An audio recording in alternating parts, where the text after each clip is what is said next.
Friends, welcome back to our channel. మన ఛానల్ని ఏమైనా ఫస్ట్ టైం చూస్తుంటే లైక్ చేయండి అండ్ అలాగే షేర్ చేయండి అండ్ సబ్స్క్రైబ్ చేయడం మటుకు అసలు మర్చిపోకండి. అండ్ పక్కన ఉన్న బెల్ ఐకాన్ నొక్కండి, అప్పుడే మా నోటిఫికేషన్స్ మీకు అందుతాయి. శ్రీ శ్రీ శ్రీ వారాహి అమ్మవారి కథ అయితే చాలామందికే తెలియదు. మనమైతే శ్రీ సప్తమాతృకల్లో ఒకరైన శ్రీ వారాహి అమ్మవారి కథ అయితే తెలుసుకుందాం. ముందుగా శ్రీ విఘ్నేశ్వరు నుంచి వినాయకి అమ్మవారు అయితే పుట్టుకుని వచ్చారు.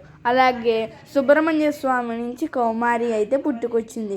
శివుడి నుంచి మహేశ్వరి, అలాగే మళ్ళీ నరసింహస్వామి నుంచి నృసింహి, అలాగే విష్ణుదేవుడి నుంచి వైష్ణవీదేవి, అలాగే బ్రహ్మదేవుడి నుంచి బ్రహ్మాణీదేవి, అలాగే ఇంద్రుడి నుంచి ఇంద్రాణీదేవి అయితే పుట్టుకొచ్చారు. అండ్ అలాగే శ్రీ వారాహస్వామి నుంచి వారాహిదేవి అయితే పుట్టుకొచ్చింది.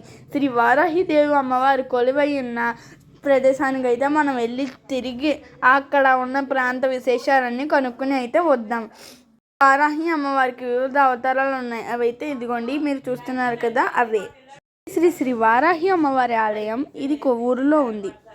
ఆలయంలో 9 రోజులు 9 అవతారాలు, దసరా రోజు అలాగే వారాహి నవరాత్రుల్లో కూడా అవతారాలు అయితే వేస్తారు. అవతారాలు ఇప్పుడు మనం చూద్దాం. అయితే మనం దసరా రోజుల్లో అవతారాలు అయితే చూద్దాం.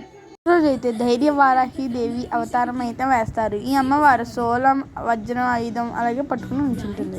రోజైతే పసుపు వారాహి దేవి లేదా గౌరీ వారాహి దేవి అయితే అవతారం అయితే ఉంటుంది. ఈ వారాహి దేవి చేతిలో ఖడ్గం అవి అయితే పట్టుకుని నుంచుంటుంది. రెండో అవతారం అయితే పుష్ప వారాహి దేవి. వారాహి దేవి మొత్తం పుష్పాలతో నిండి ఉంటుంది. అందుకే ఈ అమ్మవారి పేరు పుష్ప వారాహి దేవి అని ఉంటుంది. 4వ అవతారం అయితే కుంక వారాహి దేవి. ఈ వారాహి దేవి భయహస్తం అలాగే గొడ్డలి మరియు కత్తిని ధరించి ఉంటారు. 5వ అవతారం అయితే లలిత వారాహి దేవి. ఈ అమ్మవారు లలితాదేవిని పోలి ఉంటారు. అవతారం అయితే అమ్మవారికి కుంకుమ పువ్వు అయితే రాస్తారు. అందుకే అమ్మవారి రూపం అయితే మారిపోతుంది. అమ్మవారు శాంతంగా అయితే ఉంటుంది. అవతారం అయితే గంధ వారాహి దేవి అమ్మవారు. ఈ అమ్మవారికి ఒళ్ళంతా గంధం అయితే పూస్తారు. అమ్మవారు కూడా గొడ్డల్ని అయితే ధరించి ఉంటుంది. అవతారాలు అన్నీ అయిపోయాక లాస్ట్ రోజు అమ్మవారిని శాంత స్వరూపంలోకి తీసుకొచ్చేస్తారు. వారాహి నవరాత్రుల్లో చూసుకుంటుంటే అవతారం అయితే ముత్య వారాహి దేవి. ఈ అవతారంలో అమ్మవారు అయితే ముత్యాలని పోలి ఉంటుంది. రోజు సెకండ్ అవతారం అయితే ఆయుధ వారాహి దేవి. ఈ అమ్మవారు చేతిలో ఆయుధాన్ని ధరించి అయితే ఉంటారు. 3వ అవతారం అయితే ధ్యాన వారాహి దేవి. ఈ అమ్మవారు ధ్యానం చేసుకుంటూ ఉంటారు. నెక్స్ట్ అయితే వస్త్ర వారాహి దేవి. ఈ వారాహి దేవిని ఉత్సవమూర్తికి అయితేనే వేస్తారు. అండ్ అలాగే మూల విరాట్కి అయితే ఈ అవతారం అయితే వెయ్యరు. అయితే గరిక వారాహి దేవి. ఈ వారాహి దేవికి గరికతో అయితే పూజిస్తారు. పక్కనే గరిక అయితే పెడుతూ ఉంటారు. అయితే దీప వారాహి దేవి. ఈ వారాహి దేవిని రోజు దీపాలతో నింపేస్తారు. అవతారం అయితే శాఖాంబరి వారాహి దేవి. ఈ అమ్మవారు చుట్టూ పండ్లు ఫలాలు ఇవన్నీ అయితే పెడతారు. అవతారం అయితే అక్షర వారాహి దేవి.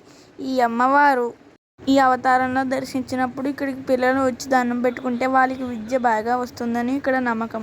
అవతారం అయితే ఉగ్ర వారాహి దేవి. ఈ అమ్మవారి అవతారం కూడా ఉత్సవమూర్తికి వేస్తారు. ఎందుకంటే ఈ అమ్మవారి రోజు ఉగ్రంగా ఉంటుంది కాబట్టి. టెంపుల్ గురించి వెళ్తే ఇక్కడ వారాహి అమ్మవారి అవతారాలు అలాగే వారాహి అమ్మవారి లైన్ కూడా ఉంది.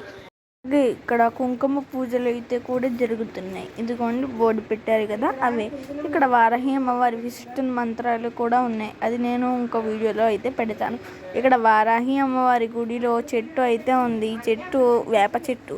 అలాగే వారాహి అమ్మవారికి వాడేసిన పువ్వులు అవన్నీ ఇక్కడైతే పెడతారు.